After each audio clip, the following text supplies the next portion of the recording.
Hello guys, welcome back to my channel. Guys स्वागत है आपका मेरे चैनल नॉलेज गेन पे।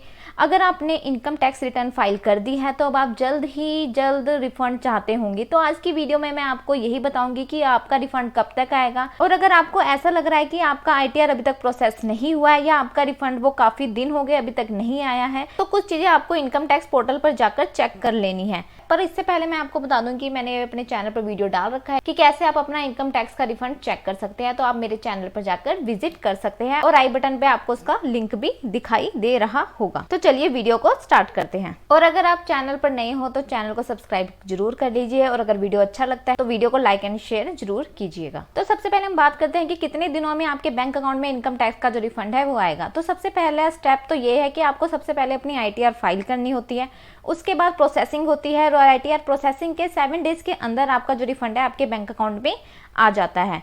और जो आईटीआर प्रोसेस की जो टाइम लिमिट होती है वो बहुत ज़्यादा है गवर्नमेंट की, वो है 31 दिसंबर 2025। बट आपको घबराने की ज़रूरत नहीं है, गवर्नमेंट ने इस टाइम लिमिट से पहले ही आपकी जो रिटर्न है वो प्रोसेस कर देती है। 20 या 45 दिन के अंदर जो आपकी आईटीआर है वो प्रोसेस हो जाती है और आपको एक मैसेज रिसीव्ड होता है और उस मैसेज के आने के 7 डेज के अंदर जो आपका रिफंड है वो आपके अकाउंट में आ जाता है। तो मान लीजिए अगर 7 डेज के अंदर आपका रिफंड नहीं आता है तो आपको इनकम टैक्स पर एक ग्रीवेंस डालनी होती है, जो कि मैं आपको वीडियो के एंड में बताऊंगी। तो सबसे पहले हम इनकम टैक्स के पोर्टल पर आ जाते हैं। तो यहाँ पर हम नीचे की तरफ स्क्रॉल करेंगे तो यहाँ पर हमें कुछ फिगर्स मिल जाती है कि अब तक कितने लोगों ने अपनी आईटीआर फाइल कर चुके हैं। तो यहाँ पर आप देख सकते हैं कि नंबर ऑफ रिटर्न्स फाइल 1,75,53,000 लोगों ने जो अपनी आईटीआर है वो फाइल कर चुके हैं। और कितने लोगों की है जो प्रोसेस हो चुकी है, वो हो चुकी है 65,67,000 लोगों की जो आईटीआर है वो प्रोसेस हो चुकी है। और जो आपकी रिटर्न्स है वो कितनी वेरीफाई हुई है, 1,65,11,000,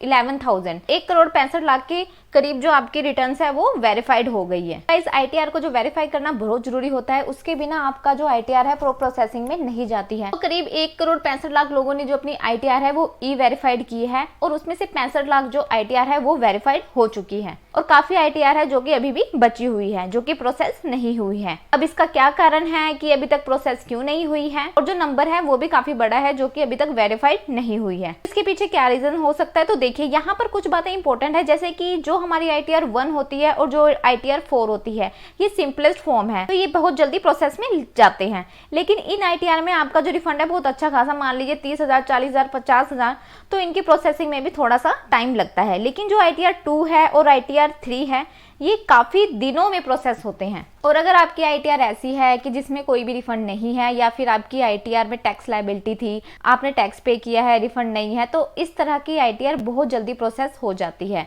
3-4 दिन के अंदर ही ऐसी आईटीआर प्रोसेस हो जाती है। और अगर अभी तक आपका रिफंड नहीं आया है और आपकी आईटीआर प्रोसेस नहीं हुई है तो आपको क्या चेक करना है, तो उसके लिए सबसे पहले हम इनकम टैक्स रिटर्न के पोर्टल पर लॉगिन कर लेते हैं। तो अब हमने अपने पोर्टल पर लॉगिन कर लिया है, तो सबसे पहले हमने यहाँ पर पेंडिंग एक्शन पे जाना है।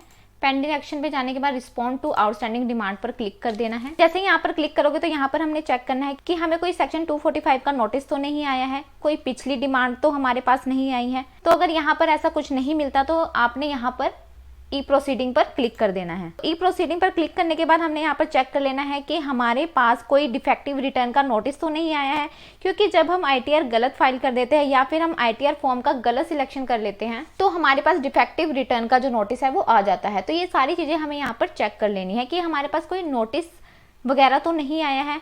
और अगर यहाँ पर भी कोई आपको प्रॉब्लम नहीं दिखती है तो फिर यहाँ पर आप ग्रीवेंस पर क्लिक करोगे, तो यहाँ पर आपने सबमिट ग्रीवेंस पर क्लिक कर देना है। तो अब यहाँ पर आपको रेलिवेंट डिपार्टमेंट सिलेक्ट करना है, तो हम यहाँ पर सीपीसी आईटीआर पर क्लिक कर देंगे। और कैटेगरी में आप लोगों ने प्रोसेसिंग कि मेरी प्रोसेसिंग नहीं हो पा रही है, और अगर प्रोसेसिंग हो गई है, रिफंड नहीं है, तो आपने यहाँ पर रिफंड वाली कैटेगरी को सिलेक्ट कर लेना है।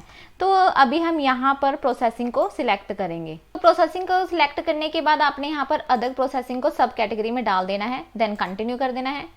कंटिन्यू करने के बाद आपने असेसमेंट ईयर 24-25 को सिलेक्ट करना है। उसके बाद आपने यहाँ पर ग्रीवेंस डिस्क्रिप्शन यहाँ पर डालना है और यहाँ पर छोटा सा हमने 2 लाइनों का अपना डिस्क्रिप्शन देना है कि हमारी आईटीआर प्रोसेस नहीं हो पा रही है, और यहाँ पर आपने कोई डेट दे देनी है कि आपने कौन सी डेट को अपनी जो आईटीआर है फाइल किया था और उसका एक्नॉलेजमेंट नंबर, ये सारी डिटेल्स आपने यहाँ पर दे देनी है। और ये सिर्फ 2 लाइन की डिटेल्स यहाँ पर देनी है, ज़्यादा लंबा चौड़ा आपने यहाँ पर जो डिटेल्स है वो नहीं देना है, लेटर नहीं लिखनी है। और इसके बाद आपने यहाँ पर कोई भी अटैचमेंट नहीं लगानी है उसके बाद आपने यहाँ पर सबमिट ग्रीवेंस कर देना है। तो ग्रीवेंस सबमिट हो जाने के 1 से 2 दिन के अंदर ही आपके पास रिप्लाई भी आ जाता है कि क्या प्रॉब्लम है, कि आपकी ITR प्रोसेस नहीं हो पा रही है।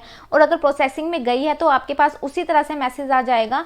और अगर ITR में कोई दिक्कत है, कोई प्रॉब्लम है, कोई चीज़ आपने गलत दिखा दी है, तो वो भी आप यहाँ पर उसको वो बता देगा कि आपकी ITR में मिस्टेक्स है और आप अपनी ITR को रिवर्स करिए। तो इस तरह से अगर आपकी ITR प्रोसेसिंग नहीं हो पा रही है या फिर रिफंड नहीं आ पा रहा है तो अपने पोर्टल पर लॉगिन करके कुछ चीजें चेक कर सकते हैं। और अगर कुछ आपको यहाँ पर दिक्कत नहीं दिखती है तो आप यहाँ पर ग्रीवेंस फाइल करके भी डिपार्टमेंट से पूछ सकते हैं। तो आई होप ये वीडियो आपके लिए काफी यूजफुल होगा। और अगर वीडियो अच्छा लगा है तो वीडियो को लाइक करें और ज़्यादा से ज़्यादा शेयर करें, क्योंकि बहुत सारे लोगों को ये प्रॉब्लम हो रखी है। तो वीडियो को शेयर करना मत भूलिए और चैनल को सब्सक्राइब जरूर कीजिए, जिससे कि मेरे आने वाली सारी वीडियो का जो आपको नोटिफिकेशंस है वो आपको मिल सके।